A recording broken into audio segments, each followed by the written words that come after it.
Hello students, I welcome you on your very own YouTube channel Manoj Jangir Classes, and in today's class we are going to discuss about the very first chapter of Indian economy, that is Indian economy on the eve of independence. Initially, if I talk about this chapter, then from where the empire of British government started in India, that is very important to tell you. सबसे पहले ये चीज जरूरी है आपको बताना. तो British rule की अगर मैं बात करूं, the British rule over India change the course of history in India. The foundation of British empire in India was laid by battle of Plassey. ये सिराजुद्दीन दौला और ब्रिटिशर्स के बीच में ये फाइट हुई थी, ये बैटल हुआ था. प्लासी नाम की एक जगह थी and it was fought in 1757. तो फ्रॉम 1757 टू 1947 तक उन्होंने, मतलब इससे पहले भी काफी सारी चीजें थी, ब्रिटिशर्स का कंट्रोल था, बट टेक्निकली 1757 में उन लोगों का एम्पायर जो है वो स्टार्ट हुआ और 1947 तक ये सारी चीजें चली. तो ऑलमोस्ट 200 इयर्स तक की हम बात करते हैं कि ऑलमोस्ट हम 200 साल तक जो है India was the colony of British Empire for almost 200 years. तो हमारी इकोनॉमी एक फीडर इकोनॉमी थी for British economy, of the British economy. Feed करती थी हमारी इकोनॉमी उन्हें. किस तरीके से फीड करती थी? You people will come across all such things. सबसे पहले कि ये यहाँ पर जितनी भी चीजें हुई तो इसका पर्पस क्या था? बिना पर्पस की कोई चीज नहीं होती है. तो what was the purpose of all such things? इसका पर्पस क्या था? So purpose of British rule. The main purpose of the British rule in India was to use Indian economy as a feeder economy. They wanted to make us as a feeder economy. Feeder economy जो feed करती है, किस तरीके से कि जो भी उनकी requirement है. So we were like a Aladdin का चिराग for them. कि जो भी उनको required है, we were providing all such things. For the development of British economy, उनके लिए हम ये सारी चीजें प्रोवाइड कर रहे थे. दे एक्सप्लॉइटेड, ऑब्वियसली इसमें कोई डाउट नहीं है, they exploited India's natural as well as human resources. दोनों को उन्होंने यूज किया for the glory of their own country, अपने यूज के लिए. And that was the motive, that was the purpose of British rule, British government. So whenever we study such kind of things, हर एक level पर हमारे पास कुछ specific चीजें यहाँ पर आती हैं. तो ये एक छोटा सा इंट्रोडक्शन था जहां पर ये सारी चीजें स्टार्ट हुई. If you talk about Indian economy, तो आपको पता होना चाहिए कि low level of economic development under colonial rule. Development का जो लेवल था वो बहुत कम था. That is what we can come across with the help of the status of growth of national income. एनवाई में कितना जो है परसेंटेज ग्रोथ था और पर कैपिटा इनकम में कितना ग्रोथ था. ये चीजें हमें यहाँ पर पता लगेंगी, जिनके बारे में हम डिस्कस करेंगे. So features of Indian economy, वैसे तो बहुत सारे फीचर्स थे, बट कुछ features before the arrival of British rule हम लोग डिस्कस करेंगे. That Indian economy was prosperous economy. हम लोग सेल्फ इंडिपेंडेंट इकोनॉमी थे, सेल्फ रिलायंट थे, किसी दूसरे की हमें जरूरत नहीं थी, and we were very prosperous economy. Agrarian economy. Agrarian economy is that economy in which most of the population is dependent on agriculture. उसको बोलते हैं agrarian economy. So Indian economy was an agrarian economy.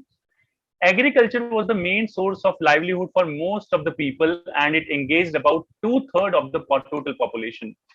तो काफी काफी काफी लोग जो हैं वो एग्रीकल्चर पर डिपेंडेंट थे. आज के टाइम में ये जो शेयर है वो ऑलमोस्ट 48-47% रह गया है. Well known handicraft industries. तो हैंडीक्राफ्ट इंडस्ट्रीज का तो हमारे यहाँ बोलबाला था. India was well known for its handicraft industries in the field of cotton, silk textile, metal, precious stone works, etc. Handicraft products enjoyed a worldwide market due to its reputation of fine quality of material used and the high standards of craftsmanship. So all those products which the ROW, rest of the world, was getting from India, the quality and the standard of the product, the standard of work was very high, and it was like, a reputable standard of Indian product was there before the arrival of British rule. But धीरे धीरे ये सारी चीजें finish हो गई. कैसे क्या हुआ, let's talk about all such things. एक एक करके इन सारी चीजों की बात करते हैं. Let me scroll it first. जी.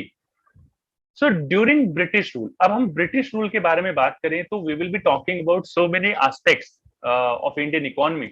एक एक करके हम सारी चीजों की बात करेंगे. तो ड्यूरिंग ब्रिटिश गवर्नमेंट की अगर हम बात करें, so the economic policies pursued by colonial government, जो भी पॉलिसीज जो फॉलो की गई उस टाइम पे ब्रिटिश गवर्नमेंट के टाइम पे in India, were concerned more with the protection and promotion of their own economic interest. यानी कि whatever work, whatever task, whatever operation the British rule was doing in India at that time, they were doing all such things for their own interest, self interest, खुद की protection के लिए, खुद के economic interest को promote करने के लिए. तो उन सारी चीजों के लिए वो कर रहे थे. Then with the development of Indian economy, they never wanted to develop Indian economy. वो चाहते थे Indian economy इसी तरीके से रहे. They always wanted to make Indian economy dependent on British economy. They never wanted to see Indian economy as an independent economy. So their policies brought a fundamental change in the structure of Indian economy. काफी सारी चीजें बदल गई. They transferred the country in a supplier of raw material. ये term आप समझ लीजिए, बार बार use होगी. सप्लायर ऑफ रॉ मटेरियल मैंने डबल लाइन से मार्क कर दिया है. And consumer of finished goods, finished industrial products from Britain, कि हमें जो है वो सप्लायर ऑफ रॉ मटेरियल बनाना चाहते थे, बना भी दिया था. और consumer of finished goods, finished industrial products जो है बनाना चाहते थे, और ऑब्वियसली वो भी बना दिया था. अब यहाँ पर एक टर्म आती है students, that what do you mean by colonialism?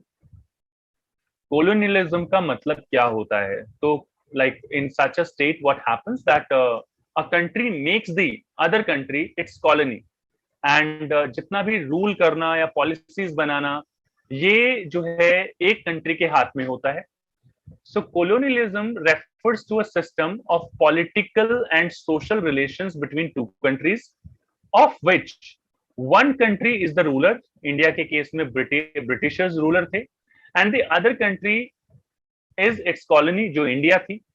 The ruling country not only has political control over the colony, but it also determines the economic policies of the dominated country.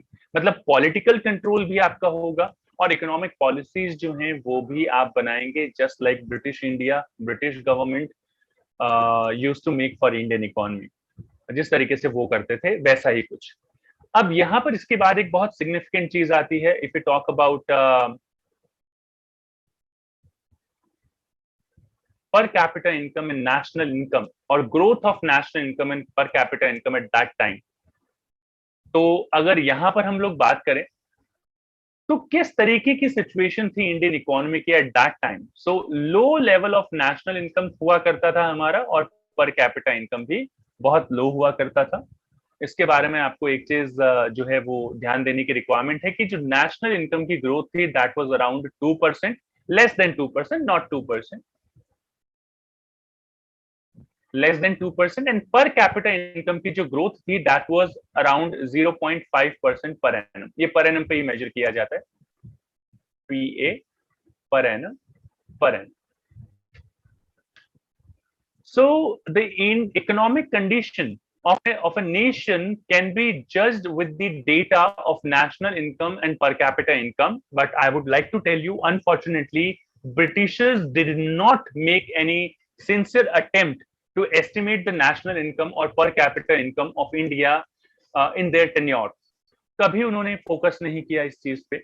So no sincere attempts was made by the British government to estimate India's national income and per capita income. कभी भी इस पे उन्होंने ध्यान नहीं दिया. But attempts were made by experts like, 4-5 नाम हैं, आप लोग याद रखिए, एनसीईआरटी में काफी बार पूछे जाते हैं. Even though you might be able to see कि दूसरा या तीसरा क्वेश्चन यही हो.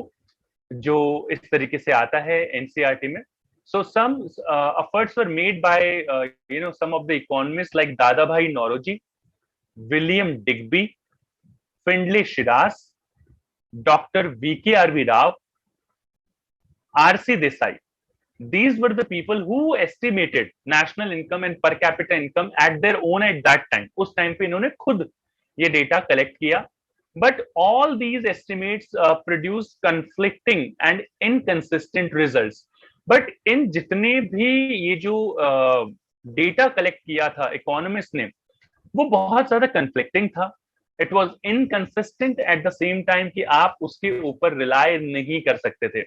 But I would like to tell you कि ये एक दूसरा क्वेश्चन है जो आपके एग्जाम में जरूर आएगा, that whose estimation of national income were very significant. किसके जो एस्टिमेशन थे out of Dadabhai Naoroji, William Digby, RC Desai, VK RV Rao and Findlay Shirras, किसके एस्टिमेशन सबसे ज्यादा सिग्निफिकेंट थे? सो हाउएवर, हाईलाइट मैंने वैसे पहले ही कर दिया है, doctor VK RV Rao.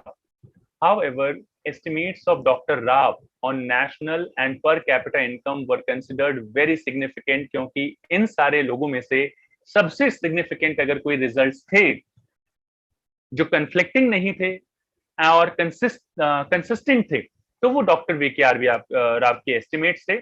So most of the studies revealed that the country's growth of aggregate real output, यानी कि national income, during the first half of the 20th century was less than 2%. ये आप याद रखिए.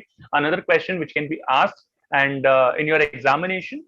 So the growth of per capita, the growth of national income or aggregate real output, as you people have completed your national income, the unit of national income already. So you must be aware of this particular thing, that if we talk about real output, we talk about the expenditure, we talk about the income. So all these aspects are same. So the growth of Indian economy at that time was less than 2%. 2% से भी कम थी. And only 0.5% growth in per capita output per year. So the per capita growth was 0.5%. मैं already यहाँ पर आपको पहले से ही लिख के बता चुका हूँ ये सारी चीजें, आप रिलेट करके समझ सकते हैं इसको. आई डोंट थिंक सो कि आपको यहाँ पर कोई इश्यू है या कोई प्रॉब्लम है. आगे बात करते हैं यहाँ पर. तो आफ्टर दिस, ये जो सेक्शन है, इसके बाद हम लोग एक एक सेक्टर की बात करेंगे. टोटल हम 8 एस्पेक्ट्स हैं यहाँ पर, 8 एस्पेक्ट्स हैं जिनकी बात करेंगे. So initially we will be talking about the as you all can see agriculture sector. सबसे पहले हम agriculture sector की बात करेंगे. Then we'll be discussing industrial sector, foreign trade. We will discuss demographic profile which is related to the population of a country. Occupational structure we are going to discuss. Infrastructure. So इन सारी चीजों की बात करेंगे हम one by one. अभी सबसे पहले हम लोग बात करेंगे agriculture sector की. And if we talk about overall, about all the sectors, so no sector was very much developed. Even though जो डेवलप थे, जो सरप्लस दे रहे थे, जो प्रॉफिट दे रहे थे, that profit was not accruing to the Indian economy. The profit was not discounted, was not used for the development of Indian economy. ये Britishers जो है, अगर कुछ सरप्लस भी था किसी एक आधे सेक्टर में, जैसे मैं बात करूं फॉरेन ट्रेड में, उसमें हमारे पास बहुत अच्छा खासा सरप्लस था क्योंकि एक्सपोर्ट ज्यादा था, इंपोर्ट कम था. That was a very positive side of Indian economy, the sectors of Indian economy at that time. But the surplus which the Indian economy was generating at that time, that was not used for the development of Indian economy. तो ये सारी चीजें हम लोग discuss करेंगे. But right now we are going to talk about the very first sector, and that is agricultural sector और agriculture sector. तो अगर हम एग्रीकल्चर सेक्टर की बात करें, किस तरीके की ग्रोथ थी, क्या सिचुएशन थी, that's what we are going to discuss right now. So during pre British period से पहले the condition of Indian agriculture was not at all satisfactory. बहुत ज्यादा अच्छी सिचुएशन नहीं थी. Nearly 85% of the country's population lived mostly in villages and derived livelihood directly और indirectly from agriculture. So यहाँ पर before the British period, pre British period में almost 85% of the Indian population was engaged in agriculture only, चाहे directly कहें या indirectly कहें. Directly यानी कि एग्रीकल्चर, इनडायरेक्टली यानी रिलेटेड एक्टिविटीज में. पोल्ट्री या फिर फिशिंग या फिर हॉर्टिकल्चर, इस तरीके की चीजों में इन्वॉल्व थे। Even with this large proportion of population engaged in agriculture, the country was not self-sufficient in food and raw materials for the industry. तो हम लोग self sufficient नहीं थे, इतने self sufficient नहीं थे, even though we were having 85% of the total population, Indian population engaged in agriculture at that time. We were not able to provide required raw material for the industries, क्योंकि ज्यादातर जो agriculture होता था वो self consumption के लिए होता था, सेल्फ सब्सिस्टेंस के लिए होता था। So when you produce goods and services for your own need, for your own requirement, that is what we call self subsistence. तो ये जो प्रोडक्शन होता था वो सेल्फ सब्सिस्टेंस के लिए होता था, इंडस्ट्रीज के लिए नहीं होता था। That was the reason for this kind of discrepancy at that time, कि हम लोग इतना कुछ होते हुए भी इंडस्ट्रीज को जो है सारी चीजें प्रोवाइड नहीं करवा पा रहे थे, रॉ मटेरियल वगैरह जो है प्रोवाइड नहीं करवा पा रहे थे। This is one of the reason. अब यहाँ पर अगर हम लोग बात करें एग्रीकल्चरल सेक्टर की, तो अगर हम बात करें like why the Indian agricultural sector was not self sufficient eight that time, या क्या क्या लूप होल्स थे। So the reasons for the, हमें पता है कि एग्रीकल्चर सेक्टर जो है बहुत ज्यादा डेवलप नहीं था, स्टैग्नेंट था। स्टैग्नेंट यहाँ पर वर्ड यूज किया जाता है जब आपकी इकोनॉमी की आप लोग बात करते हैं और बहुत ज्यादा डेवलपमेंट वहां पर नहीं होती, या फिर बहुत रेयर डेवलपमेंट आपको देखने को मिलती है, that is what we call stagnant. तो reasons for stagnation in agriculture का सबसे पहला रीजन जो था वो रीजन था लैंड सेटलमेंट सिस्टम। आपने एक मूवी देखी होगी जिसका नाम है, आमिर खान की मूवी है लगान। तो उसमें कहते हैं दुगना लगान देना पड़ेगा, 4 गुना लगान देना पड़ेगा। तो ये जो लगान जो है उसको बोलते हैं लैंड सेटलमेंट सिस्टम। रेवेन्यू बोलते हैं वैसे इसको, रेंट बोलते हैं इसको, वैसे रेवेन्यू का काम करता था ये ब्रिटिश इंडिया के लिए। So most important reason for stagnation in agriculture sector was introduction of zamindari system. ये 3 तरीके के सिस्टम हुआ करते थे, zamindari system, mahalwari system and ryotwari system, RYOTI ryotwari system by the colonial government. अलग अलग होता था, सबसे ज्यादा फेमस जमींदारी सिस्टम था, हम उसकी बात करेंगे। अंडर दिस सिस्टम क्या होता था, profits accruing out of agriculture sector went to zamindars in the form of lagaan. लगान की फॉर्म में जमींदार के पास जाता था, जमींदार रिस्पॉन्सिबल थे उस अमाउंट को ब्रिटिश इंडिया, ब्रिटिश गवर्नमेंट को डिपॉजिट करने के लिए। So the main interest of zamindars was not only to collect lagan regardless of the economic condition of the cultivator। आपकी कंडीशन नहीं है ऐसी कि आप लोग बहुत ज्यादा अमाउंट जो है लगान का दे पाए, लेकिन आपसे बहुत ज्यादा अमाउंट कलेक्ट किया जाता था। इवन दो उसके बाद रेगुलेशन ऑफ रेंट हुआ और ये जो प्रपोर्शन है वो 33% डिसाइड किया गया, मैक्सिमम अमाउंट ऑफ लगान विच यू कैन टेक, यानी कि रेंट की फॉर्म में आप कह सकते हैं। The dates for depositing specified sums of lagan to British government were also fixed। ये पहले से फिक्स होता था। Failing to which the zamindars were to lose their rights। अगर जमींदार उस डेट से पहले डिपोजिशन नहीं करवाएंगे रेंट का, तो उनके राइट्स जो हैं वो they will lose their rights, छीन लिए जाएंगे। The zamindars and the colonial government did nothing to improve the condition of agriculture। उन्हें पता था कि they can do something, but they never shown their interest कि हम लोग इंडियन इकोनॉमी का जो डेवलपमेंट करें, एग्रीकल्चर का डेवलपमेंट करें। अगर वो चाहते तो हो सकता था। The next point is commercialisation of agriculture. Agriculture का कमर्शियलाइजेशन होने लग गया। आजकल भी देखिए क्या क्या चीजें होती। एक टाइम हुआ करता था घर में आपके जो है एनिमल हस्बेंड्री की अगर मैं बात कहूँ, गाय हुआ करती थी, बफेलो हुआ करती थी, घर में अच्छा खाना होता था, अच्छा पीना होता था।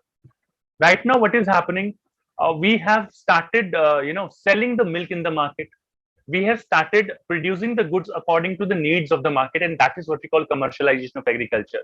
पहले हम क्रॉप प्रोड्यूस करते थे सेल्फ सब्सिस्टेंस के लिए, सेल्फ कंजम्पशन के लिए, but right now we are producing it for the sake of market।